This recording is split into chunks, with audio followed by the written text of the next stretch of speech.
Di ba tinanong ko kanina kung bakit kayo naniniwala na si Jesus ay nabuhay muli, di ba? Di ba? Ngayon, seryosong tanong. Bakit ngayon, naniniwala ba talaga kayo doon o meron kayong pagdududa? Meron ba kayong mga tanong? Talagang naniniwala kayo? Really? Okay, sige. Itaas nga yung kamay yung mga naniniwala talaga. Yung totoong naniniwala, ha? Na si Jesus nga ay nabuhay muli. Okay, okay. Baba? Sino naman po rito nagsasabi sa akin na may katapatan na si Jesus hindi nabuhay muli o may question kung siya nga ba'y nabuhay muli o hindi? Kasi sa panahon ngayon, marami po ngayong mga masasabing mga matatalinong tao. Mga eksperto, kine-question nila kung si Jesus ngayon nabuhay muli o hindi. May nag-i-spread ng mga impormasyon na, ay hindi naman talaga nabuhay muli si Jesus, ano yung bangkay niya or what? May mga radikal na mga nag-aaral dito na nagsasabing, ay hindi naman talaga nabuhay si Jesus, o mas malala, si Jesus daw ay hindi raw nabuhay talaga noong first century. Na siya raw ay isa lamang fairy tale o alamat. First time lang ba kayo naka-encounter niyan? Yung totoo lalo na siguro sa TikTok, meron Ang sabi raw, Jesus did not exist. Jesus never existed. O kaya naman nagsasabing, I believe in Jesus pero wala po yata sa isip ko ang kanyang word. Ngayon, alam nyo ba, kahit sa social media, meron po tayong ma-encounter na ganyang impormasyon na hindi raw totoong si Jesus ay nabuhay muli. Ngayon, bakit napakahalaga ng pananampalataya na meron tayo? Alam nyo kasi, seryoso, ang muling pagkabuhay ni Kristo ang focal point ng lahat ng katuruan ni Kristo. And by the way, alam nyo sabi ni Apostle Paul? Si Apostol Pablo, sabi niya na kung si Jesus daw ay hindi nabuhay muli, walang kwenta itong ginagawa natin. Wala pong kwenta ang ginagawa natin tulad nito kung si Jesus ay hindi nabuhay muli. Ang muling pagkabuhay ni Kristo ay napaka-unique. Ito po ay susuriin. Ito po ay ating alamin, pag-aaralan. Hindi dahil Kristiyano tayo or what. Kumbaga, analisahin natin based on what the New Testament says at sa iba pang records. Ngayon, tanong ko sa inyo, inihula na ba ni Kristo na siya ay muling mabuhay? Sinabi ba ni Jesus na siya ay mabubuhay muli? May propesiya ba si Jesus na siya ay mamamatay at pagkatapos ito, mabubuhay siya muli? Meron ba? Sa Matthew, sa Mark, sa Luke, at sa John. Three times po niyang inihula yan. Na siya po ay huliin ng mga tao, siya ay papatayin, at sa ikatlong araw siya ay mabubuhay muli. Take note, doon pa lamang makikita po ng una, tinawag ni Kristo ang kanyang sarili bilang ang anak ng tao or the Son of Man. Bukod dyan, alam niyo ba yung mga disipulo nung narinig nila yan? Hindi po nila maintindihan. Tulad ngayon, kinokonekta po natin ang mga panitikang inaaral natin sa kasaysayan, di ba? Halimbawa, yung tinalakay natin na paglalayag sa puso ng isang bata ni Genoveva Matute. Panahon ito noong nakalaya na pong bansa mula sa pananakop ng mga Hapon. Tama? Yung kay Rizal na sa Kabatang Pilipino at Pag-ibig sa Tinubuang Lupa. Naisulat noong panahon ng himagsikan at propaganda. Ganon din po dito sa ating pagtalakay ngayon. May mga tanong, paano biglang lumawak ang isang movement o grupo? Take note, ang Christianity noong 1st century, ilan lamang yung mga miyembro dati. 12 apostles, mahigit na 500 na katao noon. At sila, inuusig, pinapahirapan. Bawal noon ang Christianity noon. Pero bakit lumawak? At dumating sa punto na ito yung religion na may pinakamaraming tao na nagsasabing Christian sila. So ngayon, bukod dito, listen, makinig po mabuti. Ito, napakahalaga to, no? Sabi ni Apostle Paul, I have become all things to all people so that by all possible means, I might save some. Nandito po tayo para aralin po natin ito. Take note. Take note. Pinag-aaralan natin ito, hindi lamang para mayroon tayong maraming nalalaman. Di ba? Alam niyo Great Commission sa Matthew 28? Go therefore and make disciples of all nations. Matthew chapter 28 verses 19 to 20 yan. Sabi, humayo kayo at gawin ninyong mga alagad ko ang lahat ng tao sa bansa. Sa lahat ng bansa. Matthew 28 verses 19 to 20. Dahil nakatayo ang ating pananampalataya sa muling pagkabuhay ni Kristo. Sana mapag-aralan po natin itong ng mas maayos. Hindi dahil sa para makabot tayo ng kaalaman. Hindi. Ang pinaka-issue dyan, sinabi ko kanina, ang muling pagkabuhay ni Kristo, pinaka-pundasyon ng ating pananampalataya. Kung saan kinukumpirma na si Jesus ay nagtagumpay laban sa kamatayan, ipinakita ang katotohanan ng mga claims at promises ng Christianity, like hindi niya tayo iiwan ni pababayaan man, na siya ay kasama natin hanggang sa katapusan. Bukod dyan, inilalaan dito yung firm foundation ng ating pananampalataya, pag-asa at buhay na walang hanggan. Dito po natin malalaman na bilang mga ambassador ni Kristo, tayo po ay isinugo niya para ipangaral ang kabutihan ng Diyos.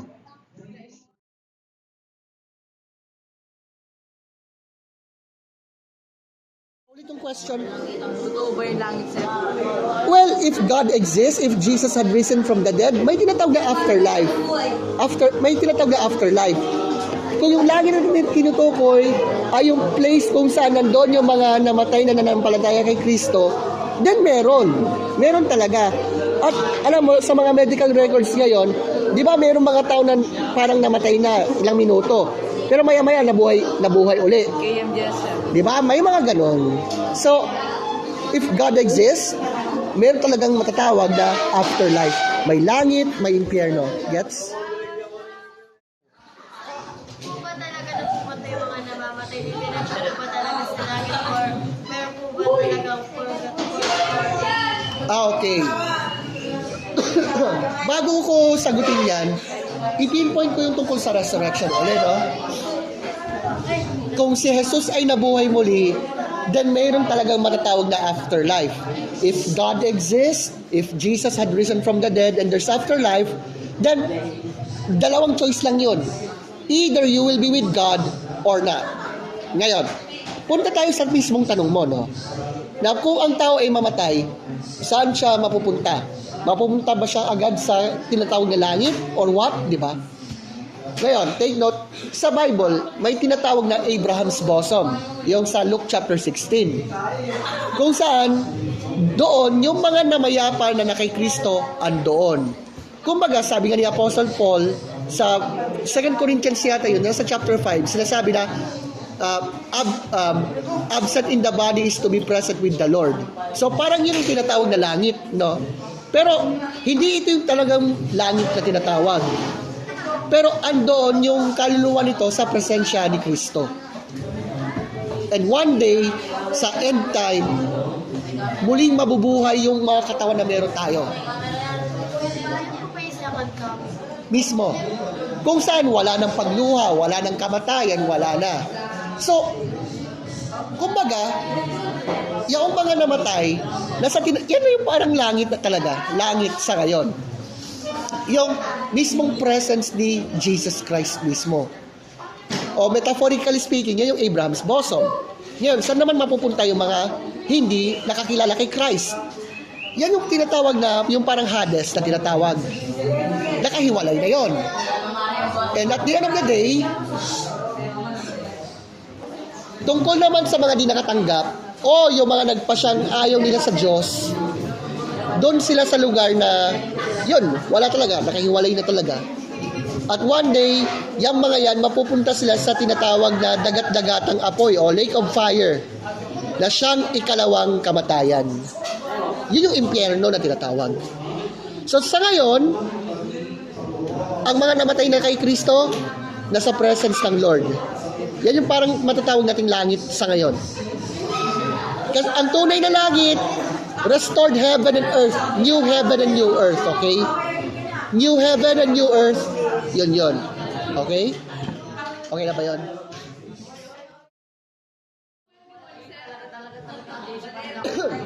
Totoo bang may demonyo? Do you mean totoo si Satanas, kamo? Okay, makinig, no? Okay. I think based on the biblical evidence din at saka sa nangyayari ngayon sa ating paligid, sa ayaw man o sa gusto, meron talagang makatawag na evil forces. Siyempre, typical na po yan na meron talagang matatawag na Satan o Diablo. Which is, kung titingnan natin yung meaning ng pangalan niya, adversary, kaaway, kalaban. At madalas, siya ang kumukontra sa layunin ng Diyos. That's why, tingnan natin nangyayari. Di ba? So, naniwala talaga tayo na may demonyo. Hindi dahil lamang sa philosophically speaking, Janela, alam natin na may good, di ba? May good. Isipin mo yung bakal na lang. Paano nagkaroon ng kalawang yung bakal? Sige, Janela. Naluluma. O, yun, di ba? Pero, hindi mag-e-exist o hindi po iiral o hindi mag-e-exist ang isang kalawang kung wala muna yung bakal, di ba? Ganon din po sa konsepto ng good and evil. Ngayon, baka may magtatanong sa akin mamaya, bakit may Satanas? Yung nilalang na yon, na nilikha ng Diyos, mabuti yun eh. Pero nagpasya siya na itaas ang kanyang sarili, ginamit niya yung kanyang free will. Kaya, na-downfall siya into Satan, the devil. Okay? So, wait lang. Gumawa ng Diyos ng bato na hindi niya kayang Ano yun? Parang sinasabi mo rin na, kaya ba ng Diyos na gawing circle ang square? O kaya ba ng Diyos na ang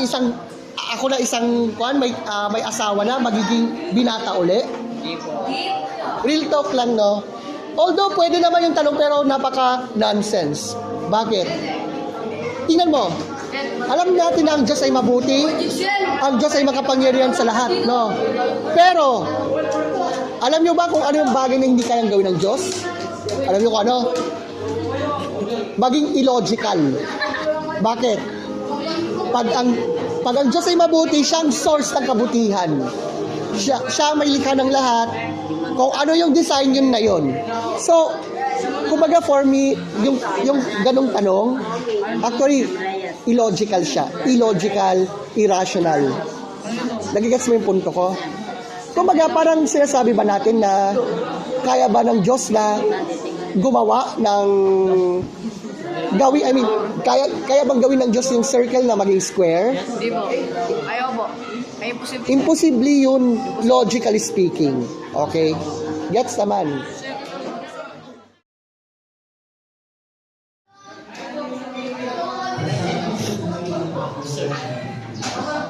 May tanong ka? Sige, mamaya. Pagkatapos na. Yan lang. Bakit si Judas nagtaksil sa Jesus Bakit nagtaksil si Judas? nung nasa sir, nasa Jerusalem na sila? Actually, nasagot ko na yung tungkol doon, pero sige, i-ano natin. Gaya ng sinabi ko kanina, may time out muna. So, bakit ganun yung nangyari? Number one, ulit, ipinasya niya yun na wala, talikuran yung mensahe. Hindi siya, ano yun, tawag kasi doon?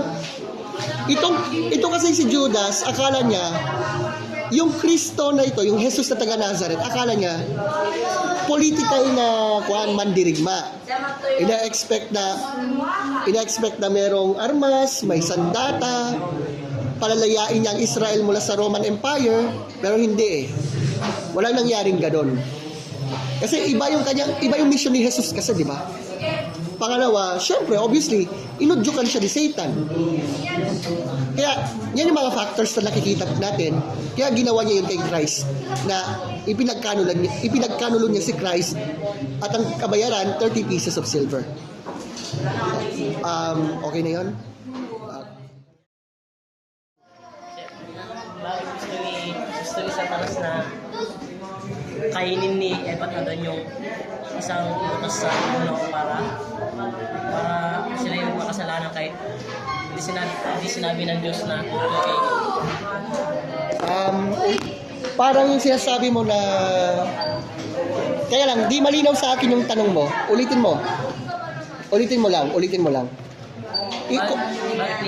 Bakit gusto ni Satanas Bakit gusto ni Satan na makain ni Eva at Adan yung utos na binibigay sa kanya? Yun. Actually, out of free will pa rin yun kasi free will pa rin ng tao yan. At saka, si Satan kasi, free will niya yun na gumawa ng bagay na ikakasama eh. For the meantime, tingnan mo kasi, alam natin, ginawa ng Diyos ang universe na mabuti. Pero dahil sa free will ng mga nilalang niya, yun lang, ginamit yun sa masamang paraan. Like, yung nangyayari ngayon, tingnan mo, nandito tayo sa isang pagtitipon, pero meron pong mga kabataan, they don't care about the message, they choose not to listen. Parang ganyan din kay Satan kasi. At saka, isa pa, hindi lang naman si Satan, pa siya yun ni Adam and Eve na magrebelde sa Diyos kasi. Although, mamaya sasabihin na sinisisi natin si Satan, no, hindi ganon. Sa Romans chapter 5, sinasabi na ang kasalanan ay nagsimula dahil sa tao. At dahil sa kasalanan, nagkaroon ng kamatayan. Kaya nga namamatay ang tao dahil lang lahat ay nagkasala. So at the end of the day, bagamat totoo, na parang masasabi natin na parang ginusto ni Satan na gawin yon. At the end of the day, di ba, kaya naman nila Adam and Eve na sumunod kay Lord nang hindi gagawin ng bagay na yon. Di ba?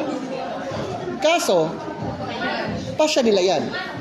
Yun lang, ang pasya nilang yan, may consequence, may bunga. Gets mo? Okay, sige. Thank you. Di ba po sa Jerusalem po pinanganak si Jesus? Baka sa Bethlehem. Okay, sige. Tuloy mo. Doon po siya pinanganak. Bakit po na masinunang maaral ng salita ni Jesus sa Capernaum kaysa po sa Jerusalem? Parang about sa mission ni Jesus Christ na eh. Okay, eto tingnan mo kasi yung background, no? Alam natin, no, syempre, si Christ isinilang sa Bethlehem noon. 12 years old, kasama niya yung mga guro doon sa Jerusalem, nasa templo. Tapos, 30 years old siya nung nagsimula ang kanyang ministry. Pero hindi sa Jerusalem, kundi sa Capernaum, ganon. Actually, nauna pa siya sa Nazareth, no? Kaso, itinakbil siya ng mga tao. Akala ng mga tao, especially yung mga kapatid ni Jesus dati, may ganon siya, may saltik noon. Sorry sa term. Yan ang akala nila. Ngayon, kumbaga, parang, kasi nagpo-focus siya doon sa mga tinatawag na mga nawawalang tupa sa Israel.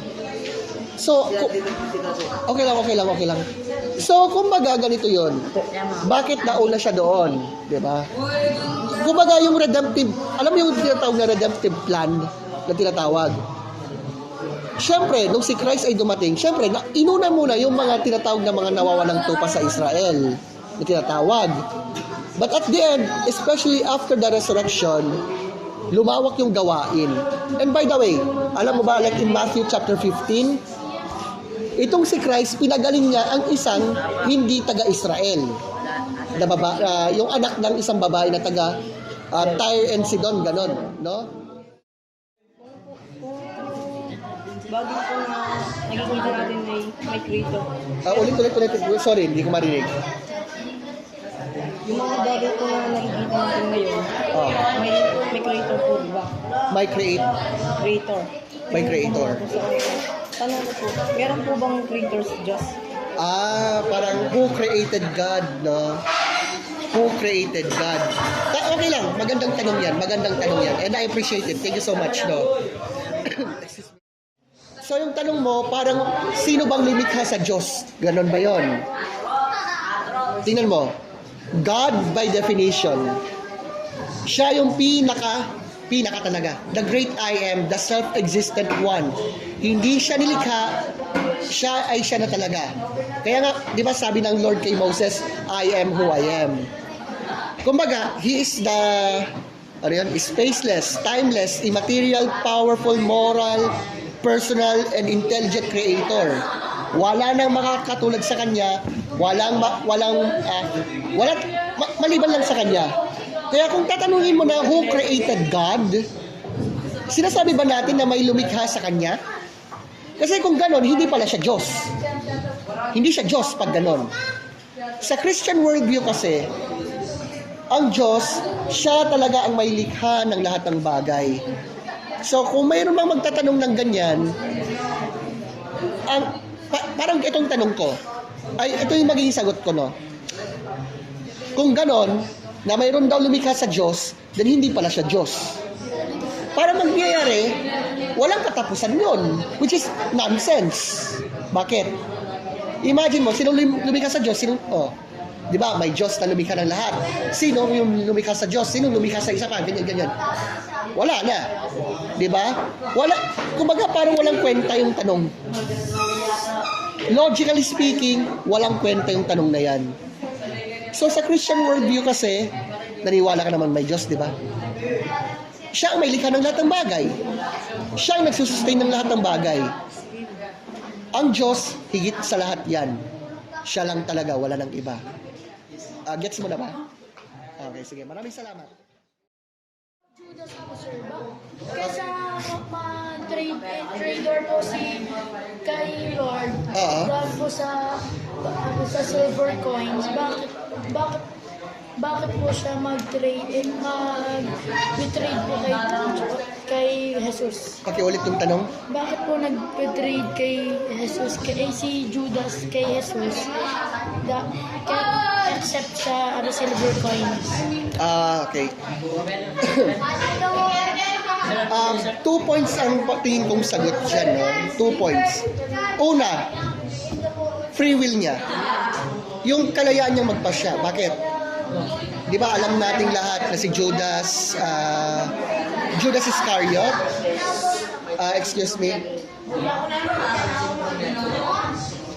si Judas Iscariot kasi, alam natin, 3 years kasama niya si Jesus. Pero at the end of the day, di ba, nalaman natin, ipinagkadulo niya si Jesus, di ba? Pinagpasyahan niya yun eh. Kasi hindi nakamit yung expectation niya tungkol sa isang deliverer o sa isang savior. Kasi noon, sa panahon ng 1st century, Ang ine-expect nilang tagapagligtas o Mesiyas o Kristo, yung gumagamit ng armas, papalayain niya ang Israel mula sa Roman Empire. Pero hindi ito tawag dito,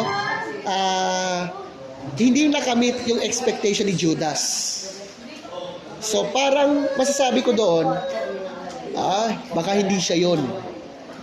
Parang nasayang lang. Pangalawa, hindi po lingid sa ating kalaman. Like in John chapter 13, inudyukan siya ni Satan na gawin niya yung bagay na yun. Yun lang, huli ng lahat, nung napag-alaman niya na grabe pala yung ginawa niyang pagtatraidor sa anak ng Diyos. Kaso, hindi katulad ni Apostle Peter, 3 times siyang dinenay si Kristo, di ba? Pero siya nagsisi. O kinausap siya ni Christ, di ba? Pero si Judas hindi. Wala. Nagsisi lang daw, tapos kinitil niya ang kanyang buhay. Remorse. Ganun lang nangyayari. Nagigets mo yung point? Okay, sige. Thank you so much. Bakit po mahalaga ang pananampalataya, muling magabuhay sa pananampalataya? Okay. Magandang tanong yan. Bakit mahalaga ang pananampalataya sa muling pagkabuhay ni Kristo? Una, yan ang pinaka-firm foundation o pinaka-bedrock ng pananampalataya. Sabi nga ni Apostle Paul, kung si Kristo ay hindi nabuhay muli, walang kwenta itong pananampalataya natin. Pangalawa, meron po tayong mga rason o evidence na nagpapatunay dyan. Na number 1, si Kristo ay namatay. Number 2, ang kanyang libingan ay walang laman. Number 3, maraming tao ang nakasaksi na nakita nilang si Jesus ay nabuhay muli. Number 4, yung mga disipulo nagbago. Tingnan mo, itong mga disipulong ito, nung si Kristo ay namatay, nagtago yung mga yan, naduwag. Pero after weeks, bigla silang lumabas. They declared that Jesus had risen from the dead and they were willing to die because of it. Okay? Tapos ito yung kamangha-mangha. Si Apostle Paul, dati hate na hate niya ang Christianity. Siya pa nga mismo ang nagkuhan na ipapatay yung mga Christians, ipahuli yung mga Christians. Pero tingnan mo, na-witness niya na si Jesus ay nabuhay muli. And then, siya yung naging isa sa mga ma-influensyang Kristiyano. Nakasunod niya siya ng mga letters sa New Testament, di ba? So ngayon, tingnan mo, mahalaga yan. Hindi lamang ito sa mga evidence na to. If Jesus had risen from the dead, yung mensahe niya, totoo. Like, hindi kanya iiwan, hindi kanya pababayaan. Kasama natin siya hanggang sa katapusan. So kung kung talaga nangyari yon, then isang malaking pag-asa yun para sa atin, lalo sa iyo. Kasi if Jesus did not rise from the dead, paano yung justice? Paano yung mga namatay na hindi na whatever, di ba? So nagets mo yung point? Okay, sige, thank you so much.